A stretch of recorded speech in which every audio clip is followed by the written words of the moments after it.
Ces signes astro se détestent et dans cette vidéo, je vous explique pourquoi. On est déjà à la partie 2 et je vous explique pourquoi certains duos en fait ne s'aiment pas pour des raisons soit de différence ou justement à l'inverse ils se ressemblent trop en fait. On commence avec Taureau et Gémeaux. Là où le taureau, il veut construire, il veut créer, il a une routine, il est stable, il a ce besoin en fait juste d'être bien dans sa vie. C'est quelqu'un qui est pas fake, c'est quelqu'un qui est juste honnête, qui est lui et qui se prend pas la tête en fait. À côté, on a un Gémeaux qui réfléchit tout le temps à 100 à l'heure, qui essaie toujours de plaire à tout le monde, qui a toujours besoin d'être stimulé, de tester de nouvelles choses et tout. En fait, les deux sont opposés. Donc le Gémeaux va être saoulé d'un taureau qui prend pas de risques, qui est toujours posé, qui est flemmard, et t'es en mode putain mais frère, bouge-toi en fait. Et à côté de ça, le taureau il est en mode mais tu es juste fou en fait. Le taureau va détester le côté du Gémeaux hyper instable, hyper focus, il va être en mode mais en fait c'est quoi le but, c'est quoi tes relations, c'est quoi ta vie elle a pas de sens parce que bah t'avances pas en fait, t'es juste en train toujours de papillonner et de tester un truc alors qu'au final t'es pas heureux. Donc les deux vont être en mode mais nos vies n'ont rien à voir. Donc généralement ça va bloquer, il va être en mode non mais en fait enfin ce que tu fais c'est inutile, ta vie elle a pas de sens. Les deux vont pas du tout se retrouver. Ensuite on a le poisson et le lion.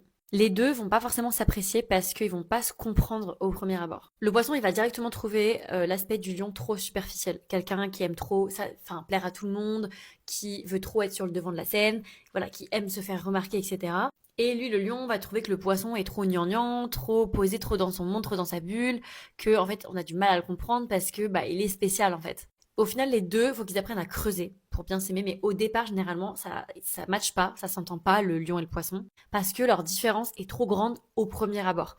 Vraiment, ce côté superficiel du lion dérange le poisson qui vit quelqu'un de honnête et qui a besoin, en fait, de se connecter aux gens, qui ressent les énergies, et il a du mal à souvent sentir la véritable énergie du lion, qui est beaucoup dans le paraître, dans les faux semblants de prime abord, parce que voilà, il est un peu dans un rôle. À côté de ça, le lion, lui, le poisson, il va pas ressentir une connexion de plus parce qu'il va être en mode non, le poisson est trop étrange, trop dans son monde, ça va pas matcher, on est trop différents. Donc généralement, c'est souvent sur des a priori qui n'arrivent pas à s'aimer, alors qu'au final, ils ont pas mal de points communs. Et on termine du coup avec le cancer et le sagittaire, qui sont pareil des opposés total, et ils n'ont pas du tout la même manière de gérer leurs émotions et de gérer juste leurs relations en général. En fait, le Sagittaire, il va être tout ce que le cancer déteste, c'est-à-dire l'instabilité, toujours changer d'avis, quelqu'un de trop franc, qui est brut de décoffrage, qui a du mal à montrer ses faiblesses, qui est toujours dans le hey, ça va, on est fun, tout ça, alors que genre le cancer est à l'opposé de ça. Donc c'est pareil pour le Sagittaire, ça va pas lui plaire. Le cancer, lui, il dit ce qu'il ressent, il a besoin d'une stabilité, d'une émotion, il a besoin de caresses, il a besoin de tendresse, il a besoin que en fait on le rassure au quotidien. C'est quelqu'un qui a besoin de construire son foyer, c'est quelque chose qui est très important pour lui, vraiment d'avoir son cocon.